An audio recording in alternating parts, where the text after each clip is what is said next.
99 years ago this month, a boy was born to a store owner and his wife in northwest Missouri. He joined an older sister in this household. 2 years later, a younger sister joined the brood, but she did not survive her second birthday due to whooping cough.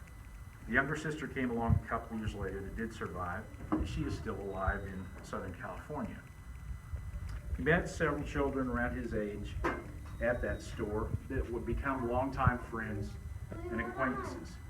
One of these was a dark-headed, brown-eyed farmer's daughter. He later poked this girl's pigtails in his inkwells in grade school. As he grew, he developed an interest in football, baseball, and games requiring strategy, such as chess. High school days found him as a starting halfback on the district championship football team and a catcher on the baseball team. He had been placed in school early and attended Central Methodist University in Fayette, Missouri upon graduation from high school. He expressed an interest in attending the United States Military Academy in West Point, New York.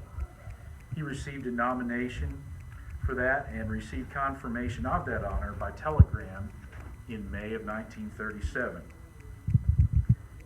The military academic experience continued to move along satisfactorily, but changes did take place for this family.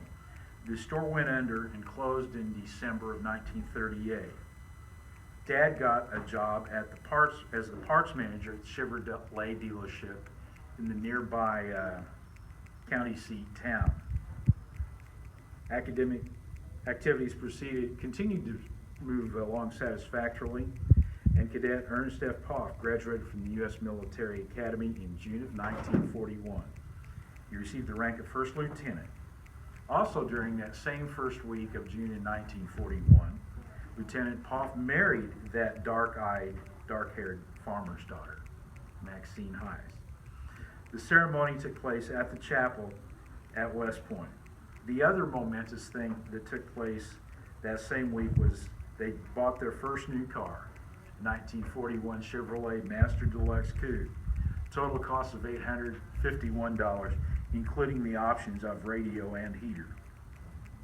After further training, including desert maneuvers in California and a promotion to captain, it was off to the Philippines, specifically the island of Luzon, for combat. Captain Poff was injured by a bullet from the enemy and shaved the Purple Heart.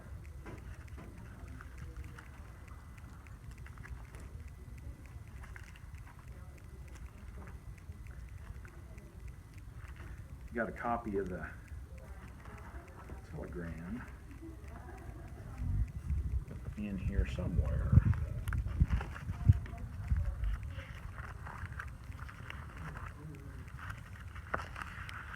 Yeah, there it is.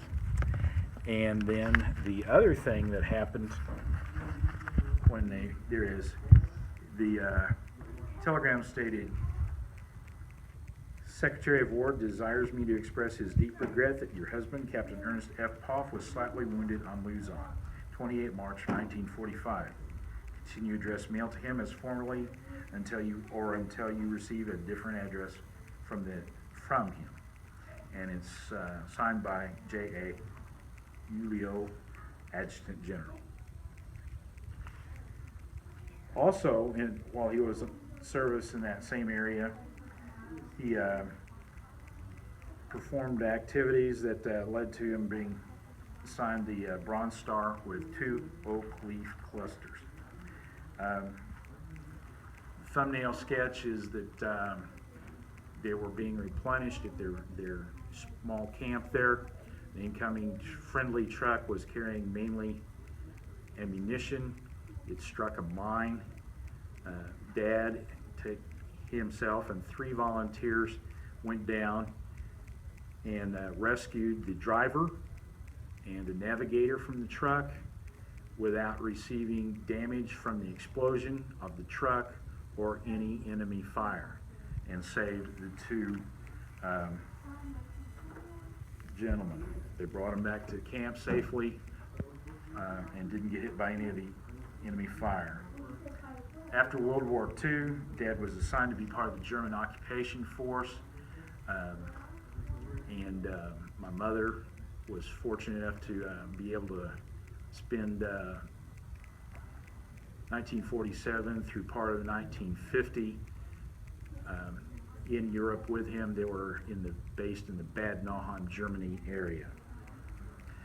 1950 saw them returning stateside, first to an officers training school in Fort Benning, Georgia, and then as an assignment as an ROTC instructor at a college in Fargo, North Dakota. Later duties included time at the Kentucky Military Institute, and their union was blessed with a son born in October of 1956. Later, he was transferred to Fort Leonard Wood, Missouri, in the home state here in 1959, and he retired from active duty in the spring of 1962. My father's story is just one of thousands of stories that come from the veterans of the greatest generation. Maybe there's a story that is lurking somewhere in your family that needs to be researched and told.